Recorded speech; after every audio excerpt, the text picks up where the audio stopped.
Bueno, buenas noches a todos los presentes.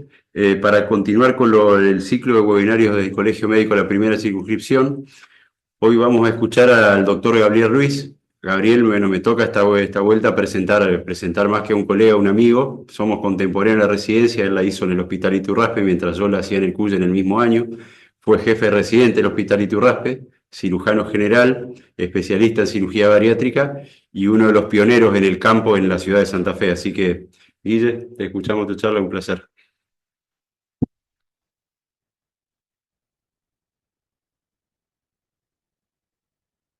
Buenas noches a todos. Gracias Luis por la presentación y muchas gracias al colegio por esta posibilidad que nos brinda de dar esta charla aquí para nuestra ciudad. Eh, bueno, vamos a hablar un poquito de lo que es el tratamiento de la obesidad. Eh, Seguramente el doctor Echagüe ya nos brindó algo hace unos 15 días. Bien. Bueno, lo importante de todo esto, antes que nada, saber que estamos ante la presencia de una enfermedad grave. Bueno, no está pasando. Ahí está. Bien, que desde el año 97 está reconocida como una epidemia y en el año 2013, 16 años después, fue reconocida como enfermedad por la Asociación Médica Estadounidense. Es una enfermedad crónica, compleja, progresiva y recurrente y que se caracteriza por un exceso de grasa corporal que es disfuncional y que perjudica nuestra salud y el bienestar. Lo que le muestro acá es sumamente importante. Esto es es muy contemporáneo, enero de este año, publicado en The Lancet. Hay una nueva forma de clasificar la obesidad. Se trata de ver esta enfermedad como una parte preclínica en donde hay exceso de grasa, pero no hay daño de órgano y no hay síntomas por la enfermedad, y una etapa ya clínica en donde esta obesidad genera disfunción de órgano, complicaciones y limitación de la actividad diaria. Esto es muy importante porque se está tratando de desterrar un poco lo que es el índice de masa corporal. Nosotros sabemos que hay personas que tienen quizás un alto índice de masa corporal y eso en realidad no refleja la enfermedad por sí. El caso acá, muy bien, en esta nueva guía de tratamiento en el Lancet, donde da el ejemplo de un boxeador, seguramente va a tener un índice de masa corporal alta, pero lo más importante es medir la adiposidad. Entonces este índice de masa corporal está perdiendo fuerza porque sabemos que mediciones como la circunferencia de la cintura o el índice cintura-altura nos va a permitir determinar un poco más el riesgo metabólico del paciente. Sí sigue siendo importante el índice de masa corporal para evaluar poblaciones, tiene más valor a nivel poblacional. ¿Qué pasa en el mundo? ¿Qué pasa en la Argentina? Nosotros tenemos prácticamente un país complicado, Argentina, donde más del 30% de la población padece de un índice mayor a 30. Y lo peor a todo esto es que en el 2050 se prevé más de 3.800 de millones de adultos con obesidad y niños en 746 millones que tendrán sobrepeso u obesidad. Ahora bien, desde el punto de vista médico, sabemos que es una enfermedad que nos ataca desde la cabeza hasta los pies, desde la parte pulmonar, con la apnea del sueño, la hipertensión endocraniana, el riesgo de ACV, riesgo de enfermedades cardiológicas, infarto, diabetes, hipertensión, pancreatitis. Está ligada a 16 posibles cánceres.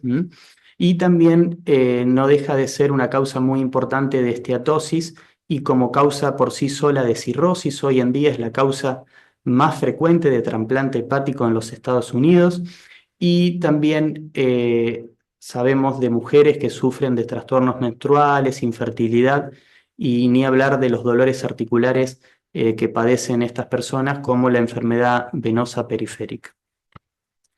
Ahora bien, esto un poquito lo voy a nombrar poco en la charla, pero no deja de ser la parte fundamental del tratamiento, que seguramente ya lo habrán visto en el webinar pasado. Sabemos que cualquier tratamiento del que le vamos a hablar, si no lo acompañamos con una dieta saludable, cambios en los hábitos alimenticios, actividad física, todo el tratamiento conductual con la parte nutricional y psicológica, cualquiera va a fallar, desde los medicamentos hasta la cirugía. No van a poder dar los resultados deseados. Entonces, como les digo, lo voy a nombrar poco, pero es el pilar fundamental del tratamiento de la obesidad. Ahora bien, como lo nombro también como el pilar fundamental del tratamiento, hoy sabemos que tampoco nos podemos quedar con eso. O sea, médicamente estamos obligados a ofrecer algo más. ¿Por qué? Porque sabemos que las modificaciones en el estilo de vida, en el ejercicio, en la actividad física, generalmente logran una pérdida de peso poca pérdida de peso, no va a ser significativa para dar grandes beneficios a nivel de salud.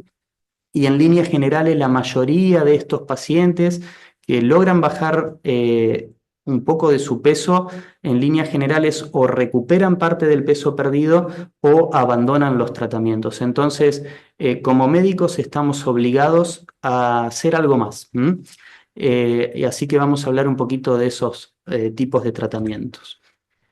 Con respecto a los fármacos, tenemos un abanico bastante interesante. Nombro acá dos en colores distintos porque el Orlistat prácticamente no se usa más, pero está disponible en el mercado. Y Tirzepatida es algo que va a venir prontamente a la Argentina a partir de noviembre con excelentes resultados. En el medio tenemos a lo que es naltrexona con bupropion, liraglutide y semaglutide. El gran problema que tenemos de esto, sabemos, no todas las obras sociales tienen coberturas, gran ventaja, pocos efectos adversos, así que es un arsenal terapéutico interesante.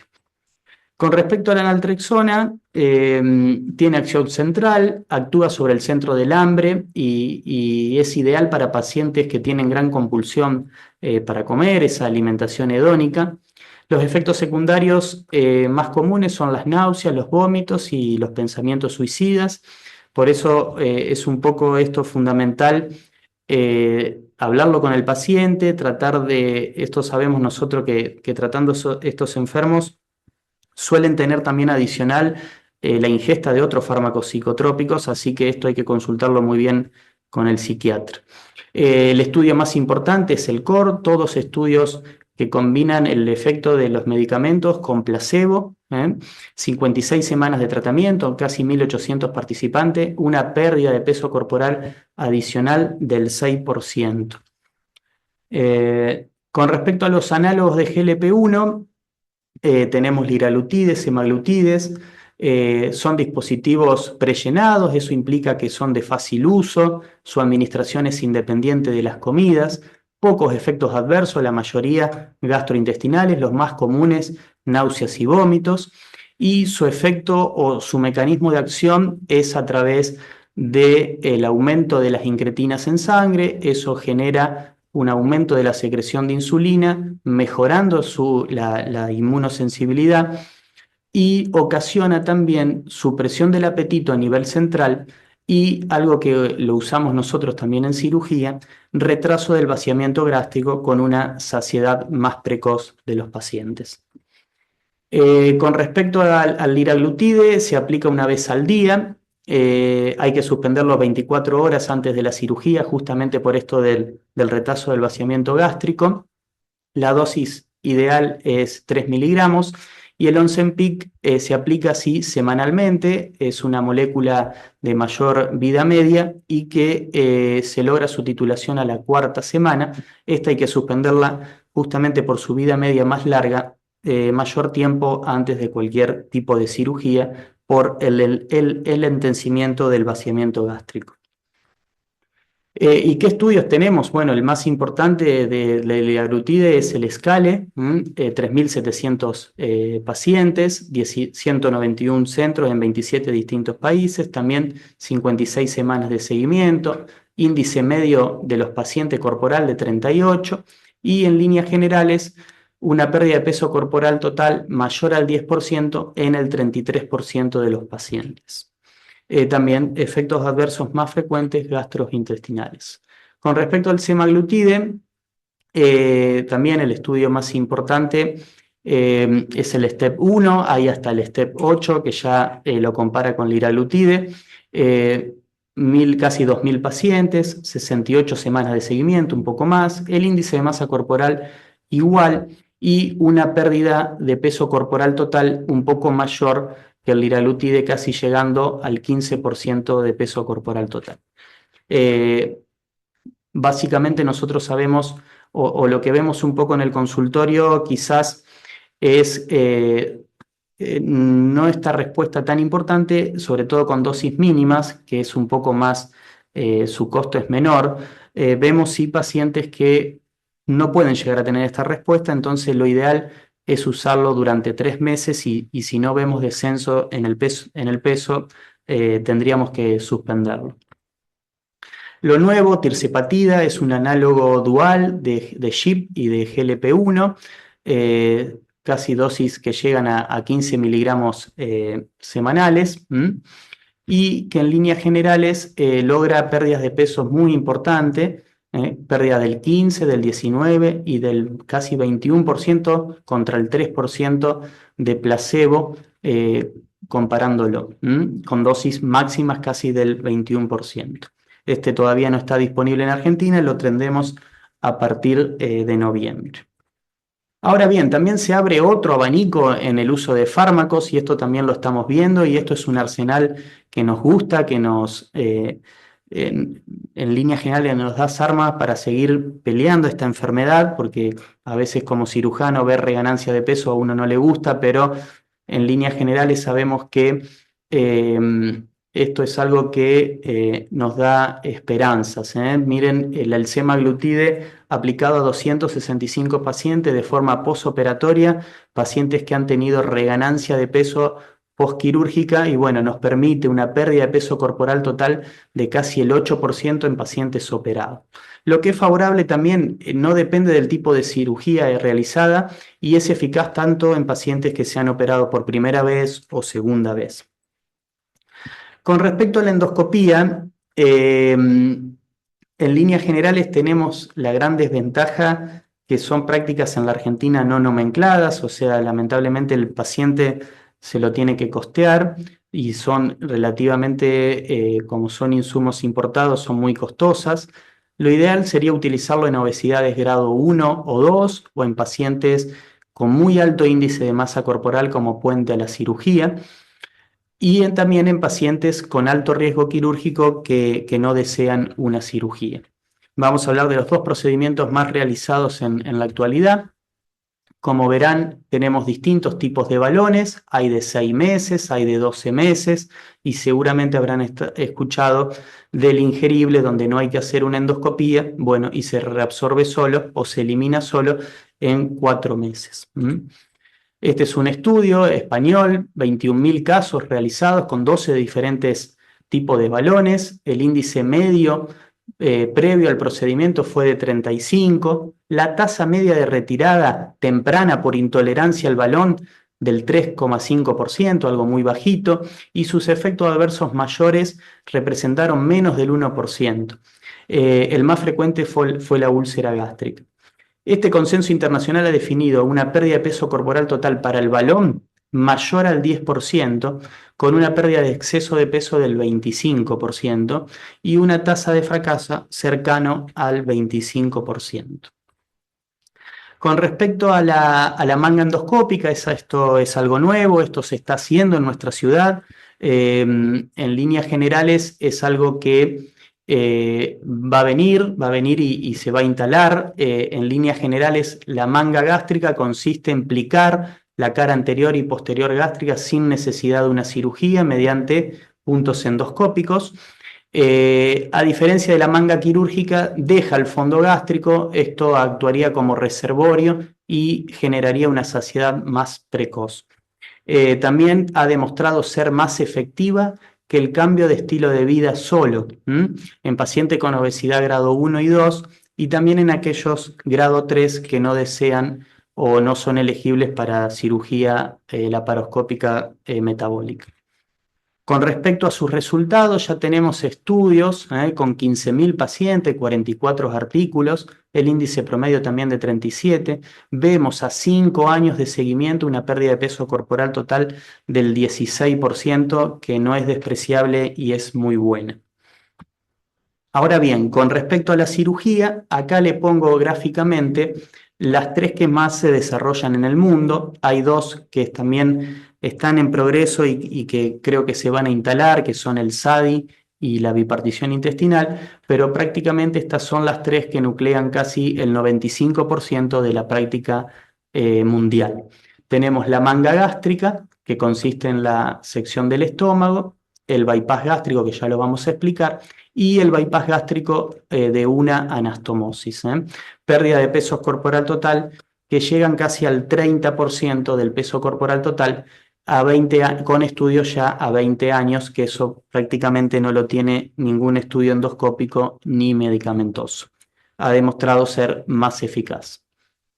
Primero vamos a desmistificar un mito. Esto en líneas generales nos pasa habitualmente en el consultorio, pacientes que vienen que han consultado a otros médicos y les dicen no te operes, te podés morir o podés tener complicaciones muy severas. Bueno, por suerte hoy en día la cirugía bariátrica, la mortalidad y la morbimortalidad de la cirugía es comparable con la de una apendicectomía.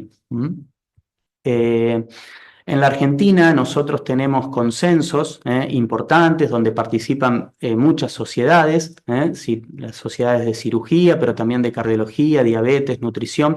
Hay 2 consensos muy importantes en donde nos dice que la cirugía bariátrica es el tratamiento más eficaz y seguro para la obesidad clínicamente grave, con evidencia que demuestra la reducción de la mortalidad por todas las causas y mejoramiento en la expectativa de vida y la calidad de vida de las personas. El gran inconveniente que tenemos es que no contamos con una cobertura universal, como por ejemplo para otras enfermedades como el cáncer o las enfermedades cardíacas. Esto es una realidad. Las personas con obesidad clínicamente severa deben afrontar criterios prequirúrgicos sin respaldos científicos. Esto lo vamos a ver un poquito más adelante, pero en Argentina tenemos una ley de obesidad y los pacientes no pueden acceder a este tipo de procedimientos hasta no cumplir 12 meses de tratamiento con un equipo multidisciplinario. Y también tenemos, ¿no es cierto?, la revista de la Sociedad Argentina de Diabetes, nos habla también de la cirugía metabólica, es el tratamiento más eficaz y seguro para la obesidad clínicamente grave, con vasta evidencia científica que demuestra reducción de la mortalidad y mejoría de la expectativa y calidad de vida de los pacientes. Ahora bien, ¿a quién le podemos indicar esta cirugía? Esto en líneas generales también ha cambiado en el tiempo. Las modificaciones se hicieron recién en el año 2022, después de consideraciones del año 91, ¿no es cierto? Se ha perdido mucho tiempo. En líneas generales, ya podemos, o pacientes con índice mayores a 35, independientemente de la presencia o ausencia de enfermedad asociada, deberían poder acceder a estos tipos de tratamientos. Y lo que es más importante también, la cirugía metabólica para pacientes con obesidad grado 1, con diabetes de mal control.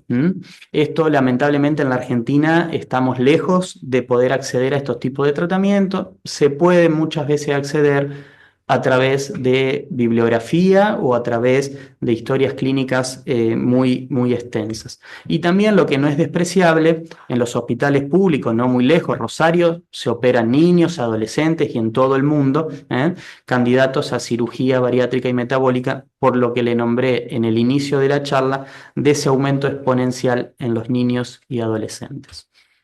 Ahora bien, ¿qué tenemos de ventajas entre un paciente que hace dieta solo y un paciente que se somete a una cirugía y también hace dieta? Bueno, esto en líneas generales nosotros sabemos que con una dieta bajando de peso, la grelina, la hormona del apetito, tiende a aumentar. Y lo que es GLP-1 tiende a bajar. Esto es porque el organismo está interpretando que se está defendiendo de la pérdida de energía, entonces busca compensarlo aumentando el apetito y bajando el metabolismo. Esto ocurre Todo lo contrario con la cirugía metabólica, la grelina va a bajar porque o en la manga no tenemos el fondo gástrico, que es donde se produce, o en el bypass gástrico no toma contacto con el alimento, y sí tenemos una gran expresión de GLP-1, que es el efecto insulino sensibilizador. Con respecto a la manga, resección de toda la curvatura mayor. Lo ideal sería hacerlo en pacientes con alto riesgo quirúrgico o pacientes candidatos a trasplante, ya sea renal, hepático, para no afectar la absorción posterior medicamentosa. Las complicaciones agudas más frecuentes son la fuga y la hemorragia. La fuga consiste en la apertura de ese sellamiento gástrico con probable peritonitis y a veces tener que reoperar el paciente. En líneas generales, la posibilidad de que esto pase en centros de alto volumen es del 1%. A largo plazo se lo critica un poco por la posibilidad de generar reflujo gastroesofágico, que muchas veces se vuelve intratable al tratamiento con IVP y tenemos que convertirlo a un bypass gástrico. ¿Qué nos dice un poco la bibliografía de la manga? Bueno, miren, tenemos este metaanálisis interesante, 20 artículos con casi 1.600 pacientes, 11 años de seguimiento, pérdida del exceso de peso a 11 años del 62% y mejoría de la diabetes del 78%, mejoría o resolución, hipertensión 68% y apnea del sueño del 75%. Esto sugiere que la manga es una estrategia buena para la pérdida del exceso de peso y que mejora de forma significativa las comorbilidades relacionadas a la obesidad. Es la práctica realizada más frecuentemente en el mundo. Con respecto al bypass, consiste en la creación de un nuevo estómago sumamente chiquito.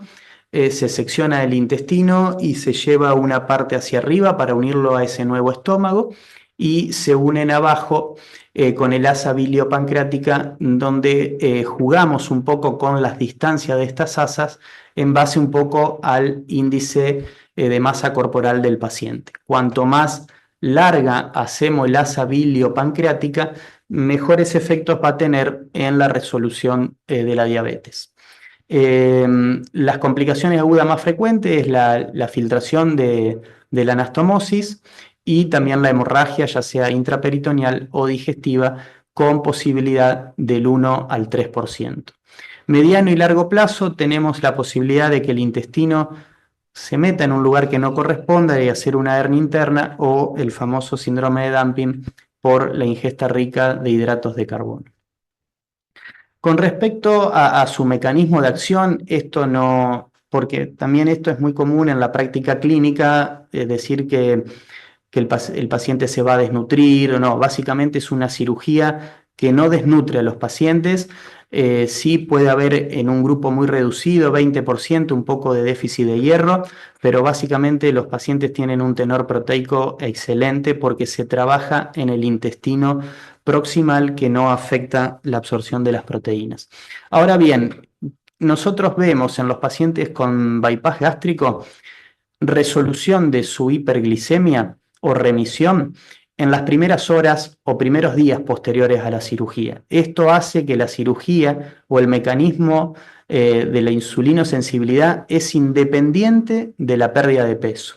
¿Eso por qué? Básicamente porque si disminuye la grelina, mejora la microbiota intestinal, mejora la recirculación de ácidos biliares y tenemos un aumento de las incretinas en forma exponencial, sobre todo de GLP-1 y de oxibotunina.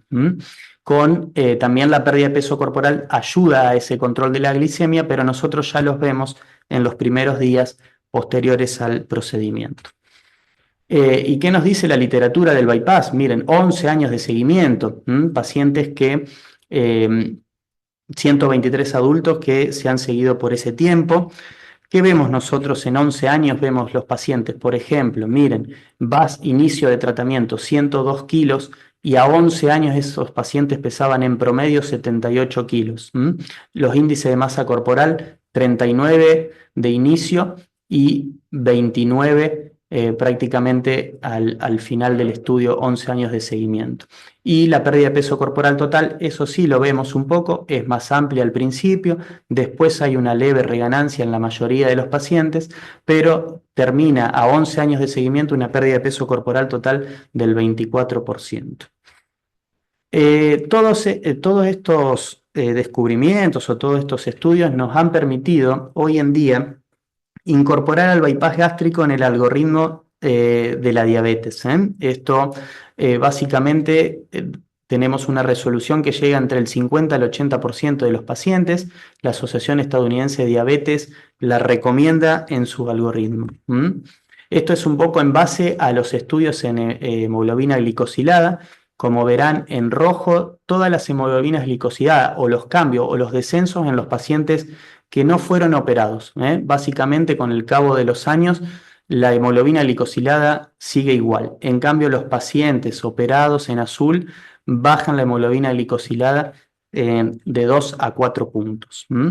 Y en esta gráfica, de abajo también pueden ver arriba distintas técnicas quirúrgicas. Ven la hemoglobina glicosilada de todos los pacientes de forma preoperatoria, azul, naranja, verde, amarillo, y en el seguimiento todos los pacientes operados en lila, como ven la hemoglobina glicosilada siempre entre 6 u 8.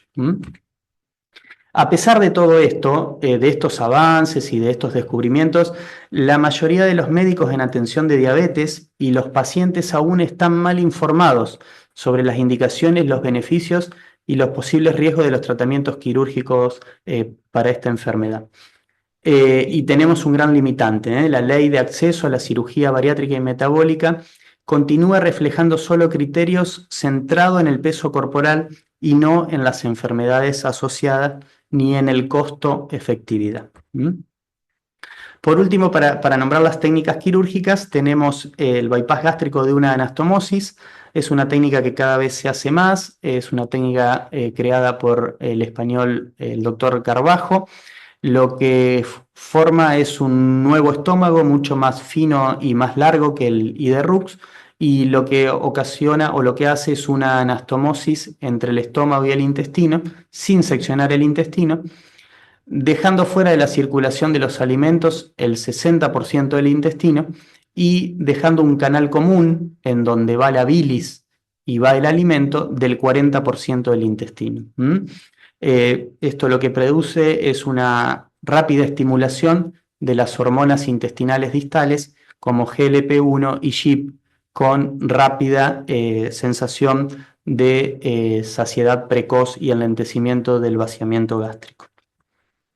La reducción de la diabetes y la hiperlipemia son comparables a la del bypass. Al principio, la posibilidad de reflujo biliar en ese estómago lo descreditaba un poco, pero ya se demostró en los estudios que con esta válvula antirreflujo eso es muy poco frecuente, y su desnutrición proteica va a estar un poco en la longitud del canal común. Lo ideal es no hacerla menor a 2,5 metros. Y se ha convertido en la tercera opción más comúnmente realizada en todo el mundo. Los estudios también, pérdida de peso a 60 meses, casi el 80% del exceso de peso, y tienen resolución en la diabetes y la hipertensión arterial del 84 y del 70%. Esto es un metaanálisis de 12.800 pacientes, ¿no? Ahora bien, evaluando un poquito los resultados generales de la cirugía metabólica, lo vamos a ver en calidad de vida, reducción y mantenimiento de la pérdida de peso, resultados metabólicos y prevención de cáncer y mortalidad. Con respecto a la calidad de vida, estos 26.000 pacientes que se sometieron a cirugía con 11 tipos de técnicas distintas, hay una diferencia significativa en la calidad de vida a favor de cualquier técnica quirúrgica en relación al tratamiento médico o tratamiento dietario y conductual solo. Y esto también, 92 pacientes operados por bypass, 130 meses de seguimiento, o sea, 10 años. Los participantes informaron, esto es importante, sentirse mejor, realizar más actividad física, tener contactos sociales más satisfactorios, una mejor capacidad para trabajar, y esto lo marca un poco en negrita, un enfoque alimentario más saludable al final del seguimiento. Esto es importante porque nosotros muchas veces en las preparaciones preoperatorias, sinceramente a veces vemos pacientes que no cambian mucho sus hábitos y muchas veces debido al gran sufrimiento de la enfermedad y todo, decidimos la cirugía igual, y esto es una realidad. Nosotros vemos que esos pacientes a veces logran cambiar un poco más después del procedimiento quirúrgico. Lo importante de esto es obviamente saber y hacerles entender que esto es una enfermedad que hay que controlarla de por vida. Con respecto, acá sí la única diferencia que no se vio es en la actividad sexual de los pacientes. Sin embargo, hay muchos trabajos científicos que dicen lo contrario, para una mejoría de la actividad sexual. Con respecto a la pérdida de peso, se compararon casi 30.000 pacientes que recibieron cirugía versus 90.000 pacientes que no fueron candidatos o no se operaron, a 10 años de seguimientos. Las pérdidas de peso fueron para el grupo quirúrgico del 20% del peso corporal total contra el 5% de los pacientes que no recibieron cirugía. Bueno, y este es un estudio que seguramente todos los endocrinólogos los conocerán, es el STAMP realizado en la Cleveland Clínica, fue uno de los estudios más importantes, 150 pacientes con índice de masa entre 27 y 43. Se los dividió en 3 grupos, o sea, 50 pacientes para la línea de tratamiento médico solo, para diabetes, pacientes que iban a bypass o pacientes que iban a manga. El endpoint del trabajo fue lograr una hemoglobina glicosilada menor a 6. Bueno, a 5 años de seguimiento, solo 2 pacientes que recibían terapia médica lo pudieron lograr, o sea, el 5%. Lo lograron el 30% de los pacientes sometidos a bypass y lo lograron el 23% de los pacientes sometidos a manga. Esto lo pueden ver aquí. Los cambios en la hemoglobina glicosilada con el tratamiento médico, como verán, en ascenso, y los pacientes con cirugía siempre menor a 7. Y acá un poquito, esto es importante porque se compara un poquitito, miren esto, le quiero mostrar, pacientes que antes de la cirugía usaban insulina, 47. Bueno, después de operado solo el 12%, 12 pacientes que siguieron con insulina, o sea, una disminución estadísticamente significativa, sumado a los pacientes que dejaron de tomar cualquier tipo de medicación con el bypass gástrico. Bueno, y también cambios en el índice de masa corporal, pacientes que recibieron solo tratamiento médico y pacientes que fueron operados, y también en la hemoglobina glicosilada. Bien. Bueno, para terminar con los estudios, este creo que es uno de los que más nos marcó, es el estudio SOS, un estudio sueco, es el primer ensayo controlado, prospectivo a largo plazo, 20 años de seguimiento, que proporciona información sobre los efectos de la cirugía metabólica en la pérdida de peso, en la incidencia de diabetes, en la enfermedad cardiovascular, el cáncer y en la mortalidad general de los pacientes. Se comparó casi o incluyó un estudio de 4.000 pacientes, 2.000 fueron a cirugía y 2.037 a tratamiento médico solo. Y bueno, y se realizaron después el control en 480 centros de salud y 25 departamentos de cirugía de Suecia. ¿Qué se vio? Miren la pérdida de peso. Pérdida de peso en pacientes que no fueron operados, pacientes en grupo control. Y la pérdida de peso general en los pacientes que fueron sometidos a distintas técnicas quirúrgicas, el banding, la manga gástrica o el bypass gástrico. Casi 30% de pérdida de peso corporal total a 20 años de seguimiento. Y como verán acá, la mortalidad fue el criterio principal de valoración de todo el proyecto. ¿Qué se vio? Se vio que los pacientes no operados, en rojo o violeta, se morían más que los pacientes que no se operaron. Hay casi una reducción del riesgo del 30%, en verde los operados y en violeta los no operados. Con respecto a la diabetes, ¿qué se vio? Esta es a los 2 años de seguimiento, y a los 10 años los pacientes que remitieron su diabetes, los pacientes que desapareció su diabetes en el bypass y los pacientes que o siguen en control con tratamiento médico. Pero lo más importante, a 10 años de seguimiento, aparición de nuevos casos de diabetes. Vemos pacientes que no fueron operados en verde, apareció más diabetes que en los pacientes que fueron operados en violeta. Entonces, cirugía no solo remisión de diabetes, sino también prevención de aparición de diabetes. Con respecto también a los eventos cardiovasculares, y llámese infarto de miocardio o ACV, también en azul los pacientes no operados y en amarillo o marroncito los pacientes operados en donde se reduce el evento cardiovascular. Y sí, también la aparición de cánceres. Se vio que en los hombres no hay grandes diferencias en cuanto a la aparición de cánceres, sí en la mujer, en donde las mujeres no operadas están en azul y las mujeres operadas hay una prevención del cáncer o aparición de nuevos cánceres con la práctica de la cirugía metabólica.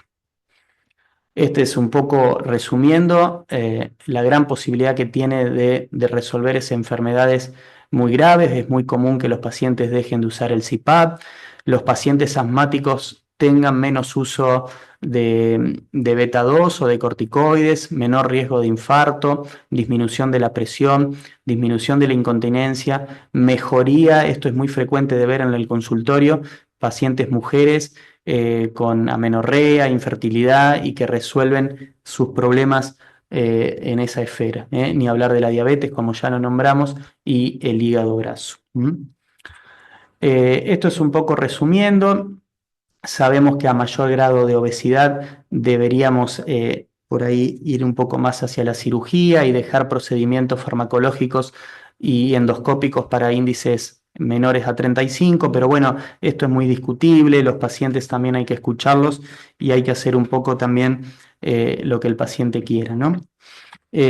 Con respecto a cómo elegir la técnica quirúrgica de lo que nombré, un poco en relación al índice de masa corporal y a las enfermedades asociadas, sabemos que a mayor índice de masa corporal y presencia de mayores enfermedades como diabetes, hipertensión, debemos ir a cirugías que impliquen trabajar con el estómago y el intestino, significando un bypass ya sea IDE-RUX o de una anastomosis. Un poco los hábitos alimenticios también tienen que ver, la experiencia del equipo quirúrgico ni hablar, las cirugías siempre decimos que con anastomosis son más complejas, pero que si el equipo tiene experiencia no hay ningún inconveniente. La presencia de hiato y esófago de Barrett ya nos contraindica para hacer una manga gástrica. Como les dije previamente, quizás el trasplante para no afectar la absorción de los futuros inmunosupresores, quizás una manga gástrica es lo mejor. Muchas veces se dijo que la enfermedad inflamatoria intestinal y la celiaquía por ahí no son pacientes candidatos a bypass, eso tampoco está muy determinado, pero por ahí somos más partidarios de hacer una manga gástrica. En cirrosis también, Chailá, lo ideal es una manga gástrica. Y cuando vemos pacientes con múltiples antecedentes quirúrgicos, grandes eventraciones, quizás es conveniente no tocar ese intestino e ir a trabajar únicamente sobre el estómago y hacer una manga gástrica. Y siempre, como les dije, escuchar al paciente. Los pacientes están muy instruidos en las medicaciones, en los tratamientos endoscópicos y en las cirugías, así que siempre hay que escuchar y decidir juntos. Con respecto un poquito a cómo trabajamos, queríamos, bueno, somos un centro acreditado por la Sociedad Argentina de Cirugía de la Obesidad para la práctica de estas cirugías. Esto es un poco en base al número de cirugías y un poco a la modalidad de trabajo y un poco a la tecnología que tenemos. Esto si uno lo busca en la página de la Sociedad Argentina de Cirugía de la Obesidad, va a ver que nuestro centro es el único de la región acreditado para la práctica de estas cirugías. Cada vez que hacemos una cirugía, esto es registrado en la página de la sociedad. Ahí figuramos como centro quirúrgico, el CIOM, y bueno, esto es un poquito viejo, pero ya registramos la cirugía número 606. Y bueno, para terminar un poquitito, esto es importante, esto va a ser este año, va a ser en Chile, es el Congreso Mundial de Obesidad de IPSO. En líneas generales, hace mucho que no toca en Latinoamérica, nos toca este año o le toca a Chile organizar. Y miren, esto es interesante, el tema del Congreso, hacia dónde vamos y bueno, lo que se viene un poco es la combinación de terapia, ¿no es cierto? La nueva era, no quedarnos con el paciente que va a usar solo una medicación o que va a usar una endoscopía o que va a usar una cirugía. No, enfermedad crónica que hay que tratarla de por vida y el arsenal terapéutico es grande. Para eso estamos un poco convocados por Obesity Surgery a presentar trabajos que nos impliquen un poco el manejo de los agonistas del receptor de GLP-1 y su asociación con la cirugía bariátrica metabólica, ya sea en la preparación, en el apoyo posoperatorio y en el manejo de la recurrencia de peso. Para terminar, conclusiones. La obesidad es una enfermedad crónica y recurrente, el tratamiento debe ser de por vida. Hay dificultad en nuestro país en el acceso a los tratamientos. Como vuelvo a repetir, o sea, el eje central del tratamiento es fundamental modificar los hábitos alimenticios, la actividad física, abordar lo conductual. El porcentaje y la ubicación de grasa corporal son factores claves para determinar el riesgo de enfermedades metabólicas y cardiovasculares, no basarnos tanto en el IMC. Y bueno, y que existen nuevas herramientas que se deben ajustar a cada paciente y deben ser utilizadas. Estos pacientes deben ser tratados por un equipo multidisciplinario. Para recordarles, en el consenso argentino, el paciente con cáncer lo tratamos, le damos medicación, le damos cirugía, el paciente con diabetes lo mismo, le damos medicación, el paciente con hipertensión también. Bueno, el paciente obeso hay que tratarlo. No, es muy difícil que la dieta y el ejercicio lo logren solo. Eso está estadísticamente estudiado, como se los nombré. La pérdida de peso es muy poca y en líneas generales hay que abordar a estos pacientes ya sea con fármacos, con endoscopía o con cirugía o con la combinación de ambos. Y si hay reganancia de peso, se puede seguir tratando a estos pacientes y no condenarlos al fracaso. La cirugía metabólica es la estrategia más efectiva en pacientes con obesidad severa para el control del peso y la remisión de las enfermedades asociadas a corto, mediano y largo plazo.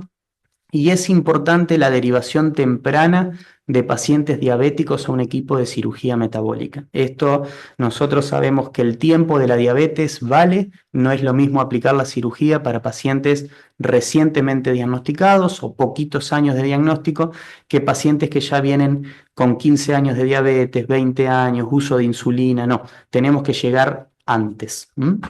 Bueno, este es todo nuestro equipo de nutricionistas, médicos, cirujanos, psicólogos que trabajamos en el tratamiento de esta enfermedad tan compleja.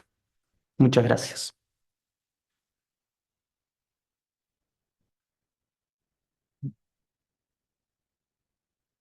Bueno, permiso, me voy a sentar acá al lado. Sí, bueno, primero felicitar a Guillermo por o sea, un excelente resumen de la alternativa quirúrgica a esta enfermedad que de por sí, tal cual dijo, es muy compleja, genera mucha morbilidad y también muchos problemas. Y todo eso a la larga también se va a traducir en costos. No sé, Darío, si tenés alguna pregunta de alguien del auditorio. No veo ninguna pregunta por ahora. Bueno, entonces voy a hacer una pregunta tal vez sencilla, pero tal vez no tanto. O sea, decirle a Guillermo, a ver, ¿por qué puerta debería entrar un paciente obeso a la consulta? ¿Debería ir al cirujano primero? ¿Debería ir al clínico? Sí. ¿O cómo debe, o sea, porque todos vemos en el consultorio por ahí, bueno, yo que hago mayormente, todavía hago mayormente cirugía general con la cirugía HPV, muchos pacientes llegan con su problema de vesícula, con su litiasis circular sintomática que hablamos hace algunos meses, y llega ya con obesidad, con índice de masa 32, 35, o bien lo peor, el caso agudo, que debe ser resuelto prontamente y ya tiene la enfermedad. Y tenemos que actuar igual a veces. Entonces, la pregunta muchas veces es, bien, ¿por qué puerta debería entrar? Y cuando ya lo tenemos, ¿cuándo derivar el paciente? Sí, la puerta es difícil, quizás todos los equipos que traten esta enfermedad, lo primero sería poder contar con todo el arsenal terapéutico. Tener su médico clínico que sepa de obesidad y pueda recetar las medicaciones, tener el endoscopista, tener el cirujano. Nuestra realidad, lo más frecuente es poder, bueno, consultan generalmente al cirujano, pero bueno, hay otros equipos un poco más encarados un poco más al uso de la medicación que van más que todo al clínico. Yo creo fundamental, yo creo que el advenimiento de la medicación nos está dando un poquito más de conciencia a nivel de enfermedad, a nivel poblacional. Los pacientes se enteran, saben de estos tratamientos y vienen a consultar. Segundo, sería fundamental no retrasarnos en pacientes con alto índice de masa corporal. Yo creo que esos pacientes son ideal para cirugía y que la evidencia científica seguramente nos va a decir que estos pacientes se deben operar, pero deben seguir con medicación de por vida. A ver, esto es fundamental, sí, también el obesólogo, o sea, el médico clínico especializado en esto, cuando entra el paciente y bueno, hacer una pesquisa de todas las enfermedades asociadas que tenemos y que muchas veces, como lo dije, obesidad preclínica no da síntomas, pero las enfermedades están ahí latentes, ¿eh? ¿Estamos? Sí, bueno, eso es cierto. O sea, salió hace mucho un trabajo, sí, un trabajo en el New England, que los médicos tendemos a subestimar o a pasar por alto factores de riesgo que son muy, muy evidentes. Y el factor de riesgo más frecuentemente obviado es la obesidad. Entonces no tomamos en cuenta eso y llegar al concepto que que no es un trastorno estético. O sea, hay que desmitificar esa cuestión y llevarla a la esfera médica, y ahí nos vamos a dar cuenta. Bueno, los que hacemos en cirugía general sabemos que no es lo mismo operar un paciente obeso que uno no obeso. La respuesta postquirúrgica es mejor en un obeso, y lo que hacen con consulta más clínica, cardiología, clínica médica, saben también de las complicaciones que se generan. Entonces, es cuestión de empezar a generar conciencia. Sí. Sí, lamentablemente las cifras asustan, ¿no? Y esto uno lo ve en la práctica clínica diaria. El aumento de la obesidad es exponencial y uno da la impresión que cada vez va a ser peor, ¿no? Bueno, ya vamos a dar unos minutos más a ver si alguien del auditorio tiene alguna pregunta para hacer.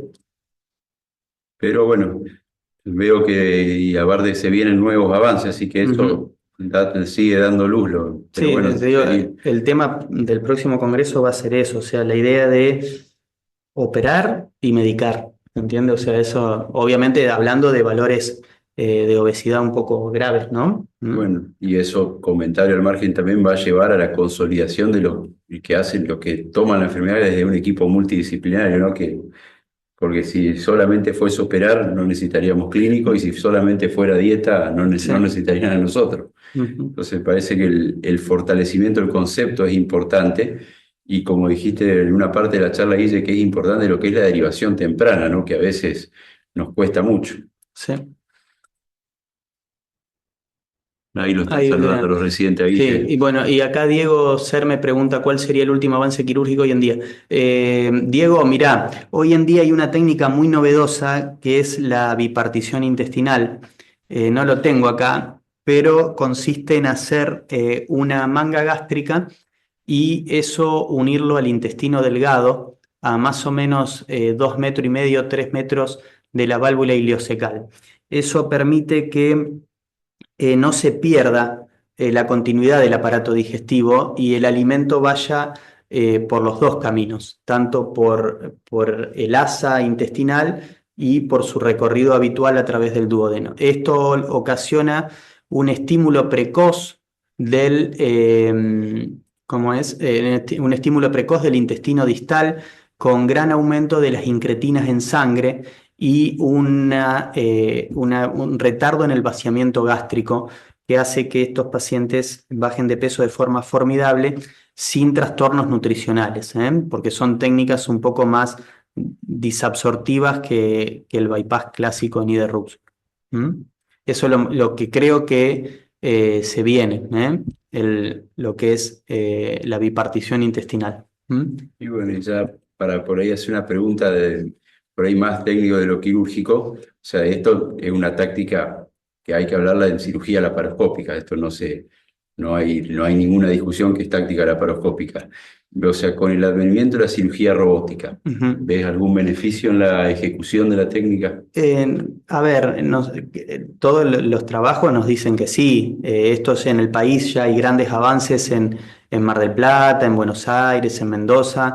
La verdad que el costo del robot asusta, pero es algo que tenemos que apuntar. El beneficio para los pacientes también existe, pero bueno, yo creo que hoy estamos un poco lejos, pero no hay que bajar los brazos y tenemos que llegar a la cirugía robótica, ¿no?